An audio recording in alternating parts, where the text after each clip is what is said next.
নমস্কার বন্ধুরা, সকলকে আমার চ্যানেলে স্বাগত। গত 5ই ফেব্রুয়ারি সুপ্রিম কোর্টের তরফ থেকে যে ডিএ মামলার রায় প্রদান করা হয়েছিল, সেই রায়ের সাপেক্ষে এই মুহূর্তে বেশ কিছু গুরুত্বপূর্ণ তথ্য সামনে উঠে আসছে। একদিকে যে রিভিউ কমিটি গঠন করা হয়েছিল, সেই রিভিউ কমিটি নিজেদের সিদ্ধান্ত এখানে সুপ্রিম কোর্টে জানিয়েছে। পাশাপাশি রাজ্য সরকারের তরফ থেকে গতকালকে একটি মডিফিকেশন অ্যাপিল করা হয়েছে এবং এর পাশাপাশি যে সমস্ত কর্মচারী বা যে সমস্ত পেনশনাররা আছেন তাদেরকে নিজেদের সার্ভিস বুক পোর্টালে আপলোড করার কথাও বলা হয়েছে। সকল কিছু নিয়ে আজকের ভিডিওতে এক এক করে আলোচনা করব। ভিডিওটি অত্যন্ত গুরুত্বপূর্ণ, তাই প্রথম থেকে শেষ পর্যন্ত অবশ্যই ধৈর্য সহকারে দেখবেন এবং ভালো লেগে থাকলে অবশ্যই একটি লাইক করবেন এবং সকলের সঙ্গে শেয়ার করবেন। আর সেই সাথে চ্যানেলে প্রথমবার হলে অবশ্যই চ্যানেলটিকে সাবস্ক্রাইব করে নিতে ভুলবেন না। তাহলে চলুন আমরা এক এক করে সমস্ত বিষয়গুলি জেনে নিই। প্রথমত, সুপ্রিম কোর্টের তরফ থেকে অবসরপ্রাপ্ত বিচারপতি ইন্দু মালহোত্রার নেতৃত্বে যে কমিটি গঠন করা হয়েছিল, যে কমিটির মুখ্য দায়িত্ব ছিল রাজ্যের সাথে আলোচনা করে এবং কর্মচারী বা পেনশনারেরা সঠিক উপায়ে যথাযথভাবে তাদের বকেয়া দিয়ে পাচ্ছে কি পাচ্ছে না সেটা তদারকি করা।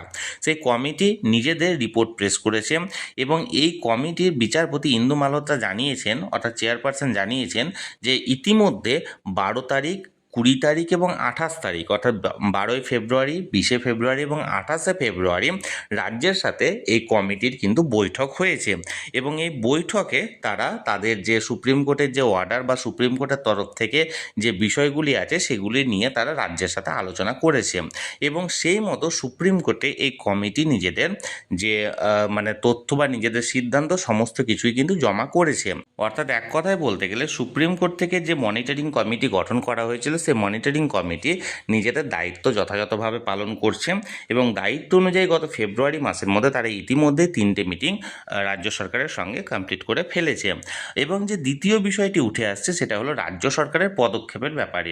রাজ্য সরকারের পদক্ষেপ নিয়ে আমি ইতিমধ্যে একটি ভিডিও এই চ্যানেলে দিয়ে রেখেছি। গতকালকে রাজ্য সরকারের তরফ থেকে একটি মডিফিকেশন অ্যাপিল সুপ্রিম কোর্টে করা হয়েছে।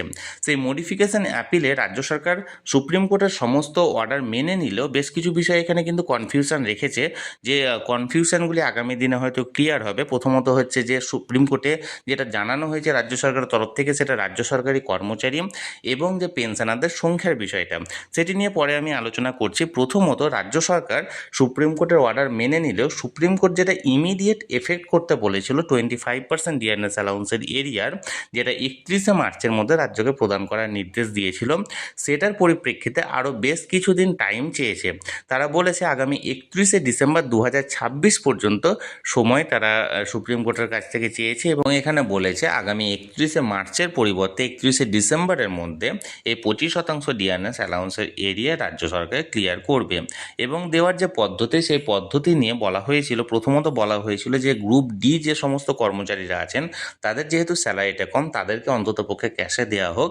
কিন্তু রাজ্য সরকারের যে সিদ্ধান্ত, সেই সিদ্ধান্ত অনুযায়ী গ্রুপ এ, বি, সি এর পাশাপাশি গ্রুপ ডি প্রত্যেকটি গ্রুপের কর্মচারীদেরকেই এখানে পিএফ অ্যাকাউন্ট, অর্থাৎ প্রভিডেন্ট ফান্ডের অ্যাকাউন্টে এই টাকা ডিপোজিট করবার কথা ভাবা হচ্ছে রাজ্য সরকারের পক্ষ থেকে। কিন্তু যেহেতু পেনশনারদের কোনো রকম কোনো প্রভিডেন্ট ফান্ড অ্যাকাউন্ট নেই, তাই তাদেরকে ক্যাশে দেওয়া হতে পারে। কিন্তু গ্রুপ এ, বি, সি এবং ডি, অর্থাৎ সমস্ত সরকারি এমপ্লয়ি বর্তমানে যারা কর্মরত, তাদের প্রত্যেককেই এই এরিয়ারের টাকাটি তাদের যে প্রভিডেন্ট ফান্ড অ্যাকাউন্ট, সেই অ্যাকাউন্টে প্রদান করা হবে। এবার তৃতীয় যে বিষয়টি উঠে আসছে সেটা হচ্ছে কিভাবে নির্ধারণ করা হবে কে কতটা ডিএ পাচ্ছে বা কারা কতদিন ধরে চাকরি করছিলেন, সমস্ত কিছু।